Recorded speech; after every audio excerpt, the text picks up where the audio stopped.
Oi, gente! No vídeo de hoje a gente vai ter bastante cor, bastante saturação, bastante forma simples. E vocês lembram da análise do Picasso? Para quem não lembra, tem o card aqui em cima.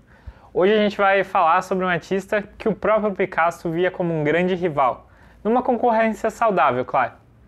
Hoje a gente vai falar de Henri Matisse e a gente vai analisar a obra La Danse, de 1910. E começando então pela nossa análise visual, a primeira coisa que a gente percebe aqui é que a obra é assimétrica. E eu fiz um vídeo recentemente sobre um glossário que trata de simetria, então se você ficar com alguma dúvida, tá aqui no card também. Bom, então essa obra é assimétrica, então ela não é organizada ao redor de nenhum eixo de simetria. E a gente consegue perceber aqui também dois planos compositivos. O plano de fundo, que é essa forma predominante azul, e o primeiro plano, onde a gente tem as principais figuras da composição. Bom, então como o plano do fundo é um azul chapado, já vamos começar direto no nosso primeiro plano aqui. Na parte inferior, então, a gente tem essa grande forma complexa verde, formada por círculos. A gente vê que ela faz um movimento circular arqueado ali embaixo, criando um pouco de tensão visual. E logo acima dela a gente tem as 5 unidades principais da composição, que são essas figuras humanas. Começando então por essa figura do canto esquerdo, a gente logo percebe que ela é composta por uma série de formas arqueadas, de arcos e círculos. E a gente vê também que ela tem uma cor bem chapada, bem avermelhada, que é uma cor complementar à parte inferior, aquela forma verde. E a gente consegue abrir já um pouco para as outras figuras e a gente vai ver que o Matisse vai usar esses mesmos elementos compositivos em todas elas,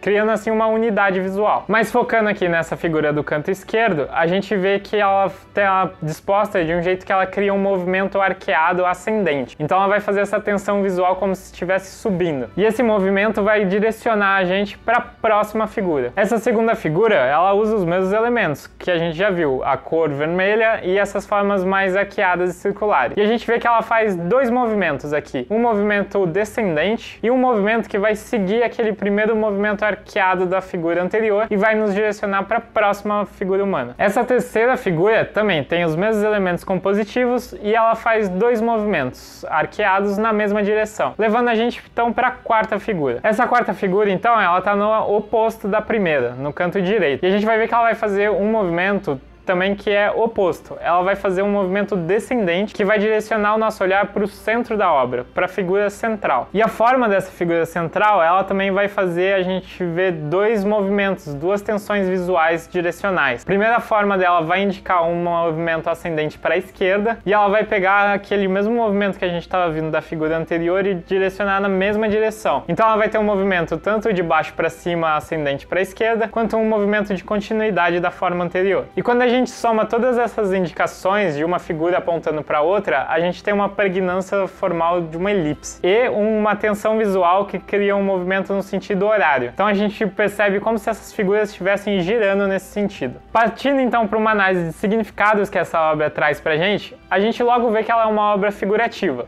Mesmo ele usando figuras estilizadas, a gente consegue entender elas como figuras humanas. E a gente também consegue entender o que essas figuras estão fazendo. Elas estão num movimento de dança, de uma dança de roda. E elas estão sem roupa. E esse fato das figuras estar sem roupa, elas vão remeter a gente para uma época um pouco mais primitiva, humana. E isso aliado a esse tipo de dança. Essas danças de roda, elas são danças muito dos nossos ancestrais. Então ele traz um pouco desse primitivismo humano como significado aqui. E a gente percebe isso também no uso das cores, que aqui são um pouco mais duras, assim, ela não tem muitas transições cromáticas. Então tudo isso está reforçando pra gente um humano um pouco mais primitivo. Uma ideia de ancestralidade. E aí quando eu penso um pouco nos sentimentos que essa obra me causa, a gente tem aqui a primeira coisa, essas cores bem saturadas, que elas são bem vibrantes e elas me causam um estímulo visual. E a gente tem também essas formas que elas são bem sintéticas, só que elas são todas arqueadas. Mesmo o chão ali, ele é arqueado, esse chão verde. As figuras humanas são compostas de ar. E essas formas arqueadas, elas dão um pouco de conforto, mas elas também trazem dinâmica visual. E essa posição de dança e essa tensão visual que faz a obra parecer que está girando, tudo isso somado me dá uma sensação de euforia, uma emoção eufórica.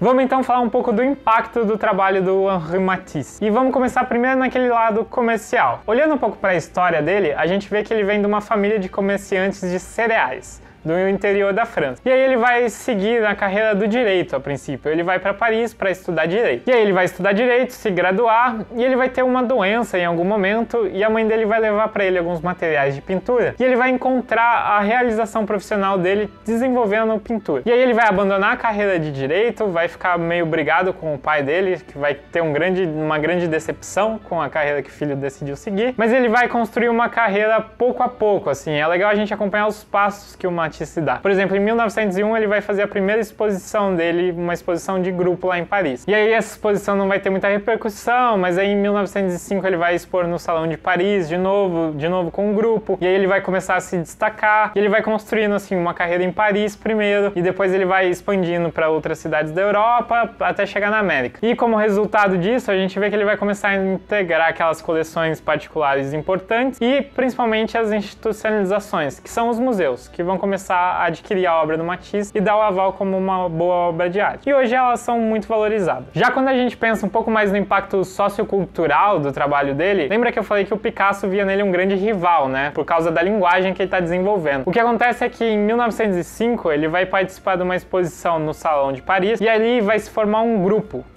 que vai chamar Grupo Fauve. E o Matisse vai ser o grande líder desse grupo, porque ele está propondo a linguagem mais diferente. E isso vai acabar desembocando numa vanguarda europeia diferente, que é o fauvismo. E ele vai chegar no fauvismo por causa da pesquisa de linguagem dele.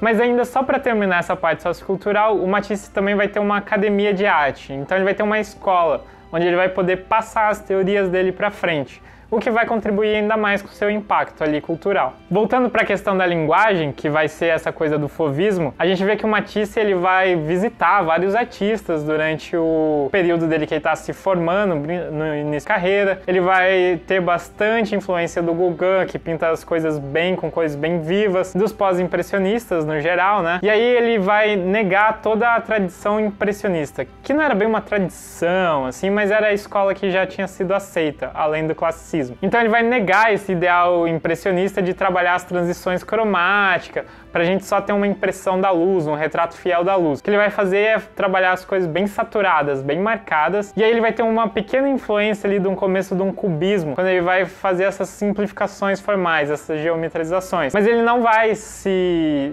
aprofundar no ideal cubismo de retratar o todo da figura. Ele vai retratar parte dela, a parte que vai criar essa linguagem estilizada dele. E aí quando ele junta as cores, essas cores vibrantes pós-impressionistas, com essa linguagem um pouco mais simples, um pouco mais chapada, que tem essa coisa do primitivismo, ele vai chegar na linguagem que vai dar origem ao fauvismo. E esse foi o vídeo de hoje, gente. Me diz aqui o que vocês acham dessa rixa entre o Matisse e o Picasso. Se vocês gostaram, curte e compartilha. Me segue lá no Instagram pra gente trocar uma ideia mais próxima. Ouve mais uma cadeira, que tá aqui embaixo o link, que é um podcast que eu tenho com o Cadu, que a gente aprofunda mais temas de design. E a gente se vê em breve por aqui.